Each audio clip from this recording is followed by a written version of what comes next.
Жихан Миненің үйіне келгенде Әлия оны көріп таңғалады. Жихан сылтаумен Әлияны үйге алып кету үшін келгенін түсіндіреді. Бірақ бұл сөз тағы да екеуінің арасында жанжал туғызады. Әлия оның әрекеттеріне ашуланса, Мине өзін ыңғайсыз жағдайда сезінеді. Зерриннің тойы өтіп жатқан сарайда қалыңдықтың қашып кеткені белгілі болады. Барлығы Кая Зерринді алып қашты деп түсінеді. Ашуға булыққан күйеу жігіттің отбасы Шахинмен бірге Альборалардың сарайына келеді. Олар Кая мен Зеррин сол жерде жасырынған деп ойлайды.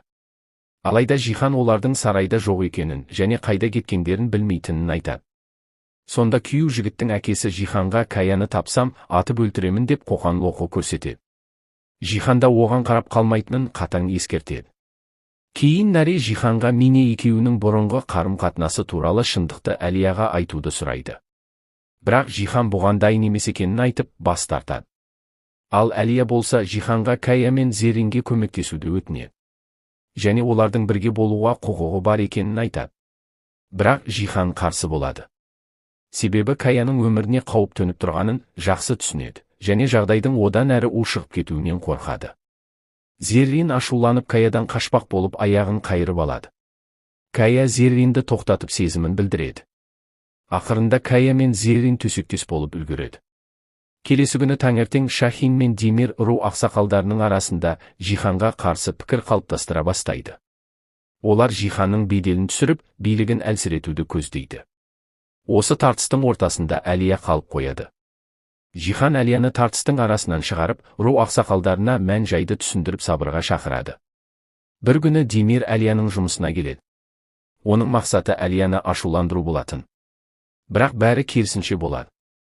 Әлия Демирге шайда Жиханды сүйгенін айтып, ең әлсіз жанын қозғап, оған ауыр сөздер айтады. Нәтижесінде Демир Әлияға қатты ашуланып, кабинеттен шығып көзіне жас алады. Осы арада Угур Садакаттың жылдар бойы жасырылып келген құпиясының беті ашылып жатқанын байқайды. Жихан болса өзіне қарсы жұмыс істеп жүрген сатқынға тұзақ құрып, жаңа жоспар әзірлейді. Кейін Жихан ауруханаға келіп, Угурдың Әлияға арнайы іс-шара ұйымдастырылып жатқанын біледі. Ол Әлиямен бірге сол іс-шараға баруға шешім қабылдайды. Осы уақытта Әлия Қадыр мен Каяның әңгімесін естіп қалып, Кая мен Зерриннің қайда жасырынғанын біледі. Ол Қадырдан өзін соларға апаруын сұрайды. Қадыр Әлияны Кая мен Зеррин жасырынған жерге алып барады. Әлия олармен сөйлесіп, жағдайларын біледі және қолдау көрсетеді.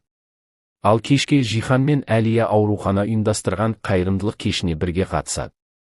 Соңғы уақытта араларында қанша жанжал болса да екеуі кешті көңілді өткізеді. Сол кеште Мине қатты ішіп алып, Жиханға өкпесін айтады. Ол өзін осы күйге жеткізген Жихан екенін айтып, оны құшақтап, мен сені сүйемін, мені тастап кетпе деп жылайды. Осы сәтте дәлізге шыққан Әлия бәрін көріп, естіп қалады. Осылайша ол Жихан мен Миненің арасындағы қарым-қатынас туралы шындыққа куә болады.